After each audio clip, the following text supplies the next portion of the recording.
Hear me now. All corruption ends today. Let none among you engage in deceitful practices, or you shall face my wrath. Assalamualaikum warahmatullahi wabarakatuh. Di antara nama-nama besar yang terukir abadi dalam sejarah Islam, Umar bin Khattab radhiyallahu anhu berdiri sebagai simbol keadilan, ketegasan, dan keberanian yang tak tergoyahkan.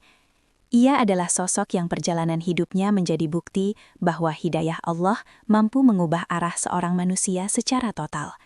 Dari seorang penentang paling keras dakwah Nabi Muhammad SAW, Umar berubah menjadi salah satu pilar terkuat Islam.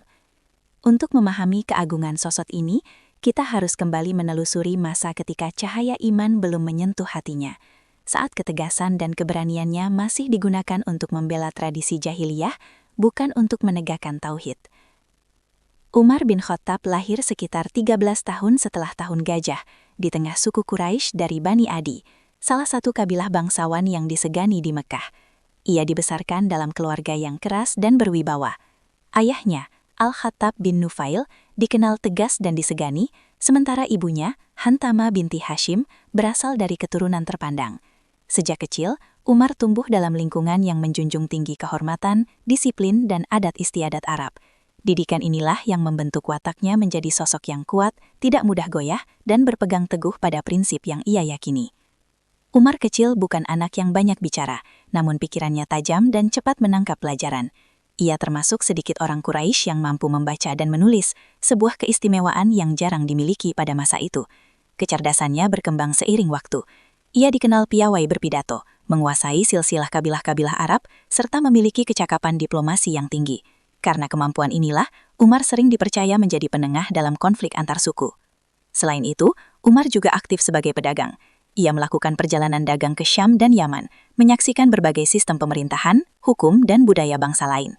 Perjalanan ini memperluas wawasannya, namun tidak melunakkan sikapnya terhadap Islam.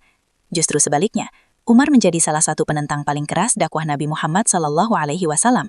Dalam pandangannya saat itu, Islam adalah ancaman bagi tatanan sosial Quraisy. Ia melihat bagaimana ajaran tauhid memecah keluarga, mengangkat derajat budak dan orang-orang lemah, serta meruntuhkan hierarki sosial yang selama ini diagungkan. Umar meyakini bahwa Muhammad telah menghina berhala-berhala, merusak persatuan suku dan membawa ajaran yang bertentangan dengan agama nenek moyang. Kebenciannya terhadap Islam bukanlah kebencian tanpa alasan, melainkan lahir dari keyakinan keliru bahwa ia sedang membela kehormatan dan warisan leluhur.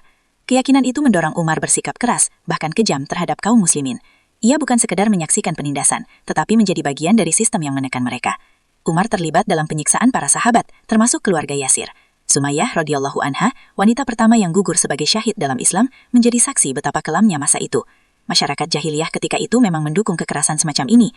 Norma-norma rusak telah mengakar kuat, sebagaimana digambarkan dalam Al-Quran. Lingkungan inilah yang membentuk cara pandang Umar sebelum hidayah datang menghampirinya. Namun Rasulullah SAW tidak melihat Umar semata sebagai musuh.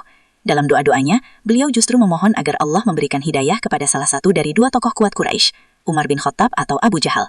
Doa itu menjadi isyarat bahwa ketegasan Umar, bila diarahkan kepada kebenaran, akan menjadi kekuatan besar bagi Islam. Perlahan, kegelisahan mulai menyusup ke dalam hati Umar. Ia menyaksikan kaum muslimin semakin teguh meski disiksa, semakin sabar meski ditekan.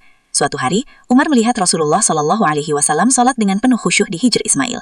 Pemandangan itu mengguncang hatinya. Getaran itu ia tolak dengan keras, namun benih perubahan telah tertanam.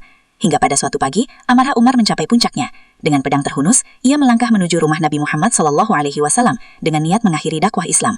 Di tengah jalan, ia bertemu Nuaim bin Abdillah yang dengan cerdik mengalihkan langkahnya menuju rumah adiknya sendiri, Fatimah binti Al-Khattab yang telah memeluk Islam. Di rumah itu, Umar mendengar lantunan ayat Al-Quran. Amarahnya meledak, ia memukul Sa'id bin Zaid dan menampar Fatimah hingga darah mengalir. Namun ketegasan iman sang adik justru meluluhkan hatinya. Ketika Umar membaca ayat-ayat awal surah Thaha, dinding kekerasan dalam dadanya runtuh. Setiap kata menembus hati yang selama ini tertutup. Umar pun berdiri dan meminta ditunjukkan tempat Rasulullah berada.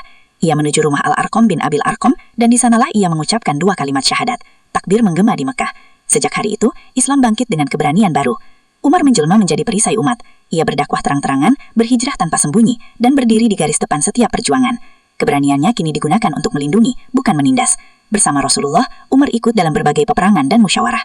Pandangannya sering selaras dengan wahyu, hingga Rasulullah bersabda bahwa kebenaran berada di lisan dan hati Umar.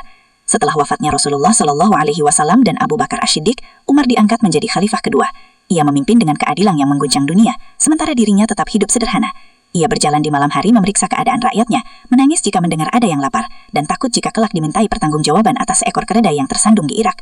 Hingga akhirnya, pada waktu subuh, Umar ditikam oleh Abu Luluh. Dalam luka dan rasa sakit, pikirannya tetap tertuju pada Umar. Ia wafat sebagai syahid dan dimakamkan di samping Rasulullah SAW dan Abu Bakar As-Siddiq. Demikianlah kisah Umar bin Khattab, seorang lelaki yang dahulu keras karena keyakinan yang keliru, lalu menjadi lembut karena iman. Seorang pemimpin yang ditakuti musuh, dicintai rakyat, dan gemetar hatinya karena takut kepada Allah. Semoga kisah ini menambah iman dan menjadi teladan bagi kita semua. Wassalamualaikum warahmatullahi wabarakatuh.